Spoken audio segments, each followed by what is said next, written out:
Hello મિત્રો, જય માતાજી, દ્વારકાધીશ. સ્વાગત છે ફરીવાર એક મારા નવા વિડીયોમાં. તો આજે રેસીપી લઈને આવ્યા છે આપણે વાલોરની. તો આજે વાલોરની રેસીપી કરવાની છે અને સુધારતા તો એ આપણેથી બતાવવાનું નથી, કેમ કે આપણે નાવા વહી ગયા હતા અને નહીં નથી બહાર નીકળ્યા હતા. બે હાથ પડ્યો કે આજે વઘારવાની છે વાલોર. જો ફટાફટ આવી જાય તો આપણે બના રહેજો વિડીયોમાં. તો ફટાફટ તમને દેખાડું વાલોરની રેસીપી કેવી રીતે બને છે. તો અમને વિડીયો સારો લાગે તો લાઈક કરજો, શેર કરજો, સબસ્ક્રાઈબ કરજો. બના રહ્યો વિડીયોમાં. ફાઇનલી મિત્રો આપણે એને મોડું થઈ ગયું છે. આજ શાક સુધાર્યું એ ખબર નથી રહી, કામ માર્યા હતા. તો જોઈ શકો છો રાયતા મરસા પાકી રાયતા મરસા બાયા કર્યા છે. જોઈ શકો છો, જો આવા રાયતા મરસા છે. બોલો, અમારે થોડાક દી ફૂટી રહ્યા ને બા. અને વાડીના મૂળા આવી ગયા છે. અને જે તમને દેખાડવાના હતા અહીંયા વાલોર અંકુર વાલોરનું શાક બનાવ્યું છે જોરદાર. કોથમરી મિત્રો જોઈ શકો છો, આજે વાલોરનું રેસીપી બનાવવાના છે. તો એને કમ્પ્લીટ કરી નાખી છે ભાઈ. ટમેટા કાપી લીધા છે અને કોથમરીનું કટિંગ આજે હાથે કર્યું. મારામાં બૂત નથી મારી. તો તેલ મૂકી દીધી છું, જોઈ લો મિત્રો. અને રહી આપણે એડ કરી છે ભાઈ, જોઈ શકો છો. તેલ આવી ગયું છે, જમ્બો વઘાણી હતી એટલી બધી નાખી દીધી છે. જોઈ શકો છો. જીરું વાલોર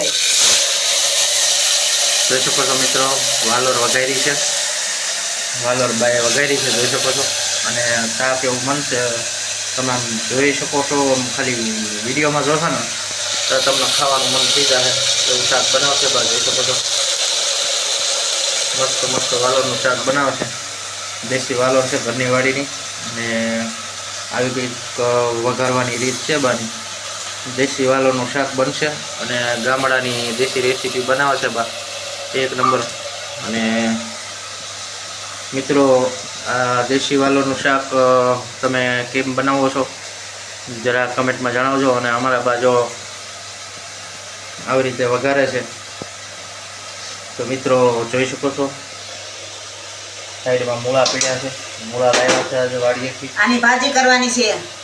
આની ભાજી પણ કરવાની છે. અને રાયતા મરસા પણ થઈ ગયા છે, તમને દેખાડ્યા હતો. અને આવી રીતે કંઈક અમારા ગામડાની રેસીપી બનતી હોય છે. જો ઉપર હવે હળદર ઉમેરી છે, જોઈ શકો છો મિત્રો. અને આ મરચું લસણવાળું છે એ નાખ્યું છે, જેથી કરીને મરચું લસણવાળું નાખવાથી મસ્ત ટેસ્ટ આવે છે. અને રામ રતન શું કહેવાય? રામ રસ. હા, હું તો રામ રતન ઓલું પિક્ચરનું નામ આવી ગયું. તો મિત્રો આ રામ રસ નાખ્યો એટલે કે મીઠું નાખ્યું છે, જોઈ શકો છો. અને બરોબરનું મિક્સ કરવા માંડ્યા છે બસ. ટમેટા કોથમરી ભેગું નાખી દીધું છે. ઉપર ન નાખવાનું, કેમ કે હે ને સારું અંદર ચડી જાય ને એટલા માટે. તો મિત્રો બના રહેજો અમારા વિડીયોમાં. અને તમને જો આવા રેસીપીના વિડીયો સારા લાગતા હોય તો અમારી ચેનલમાં જોડાયેલા રહેજો મિત્રો. અને વિડીયોમાં પણ જોડાયેલા રહેજો. અને આ વિડીયોને લાઈક કરજો, હાઈપ કરજો.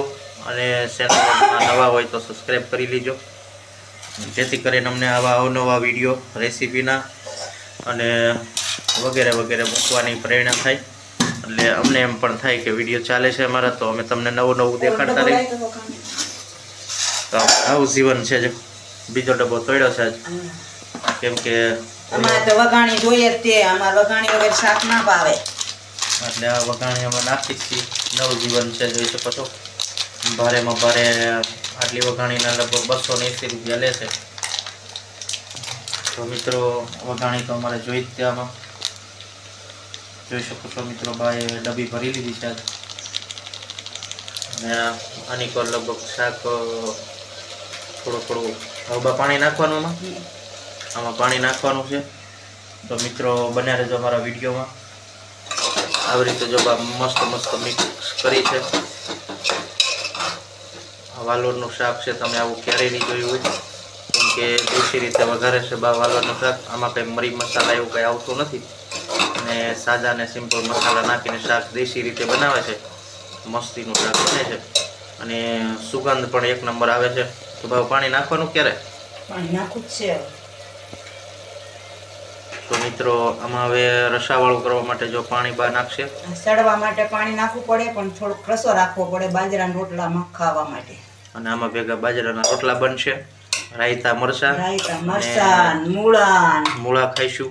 અને બન્યા રહેજો વિડીયોમાં, તમને બધું દેખાડશું. અમે પીરસશે એટલે તમને બધું દેખાડશું કે શું શું અમે જમીએ છીએ. તો મિત્રો બન્યા રહેજો અમારા વિડીયોમાં. મિત્રો બાજરાના રોટલા થઈ ગયા છે તૈયાર, મસ્ત મસ્ત જોઈ શકો છો. અને વાલોરનું શાક છે. અને હવે જો જમવા બેહાની તૈયારી છે. રાયતા મરચાં લીધા છે જોઈ શકો છો મિત્રો. અને અમે જમવા બેવાના તૈયારી કરી છે. આ બધું જો આ બાપુજીનું વાલોરનું શાક છે, મોળું છે એટલે. અને આ મારું તીખું શાક છે જોઈ શકો છો. અને મૂળા પણ લીધા છે ખાવા. તો મિત્રો આવી કંઈક રેસીપી ગામડાની હતી મિત્રો, જોઈ શકો છો. મસ્ત મસ્ત વાલોરનું શાક છે જોઈ શકો છો. એવું રહાદાર મસ્ત બનાવ્યું છે.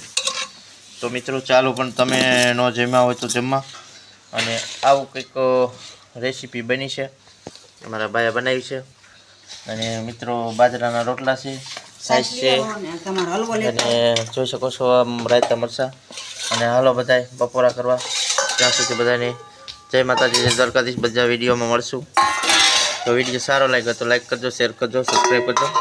ત્યાં સુધી બને રહેજો. જય માતાજી, જય દ્વારકાધીશ. હર હર મહાદેવ.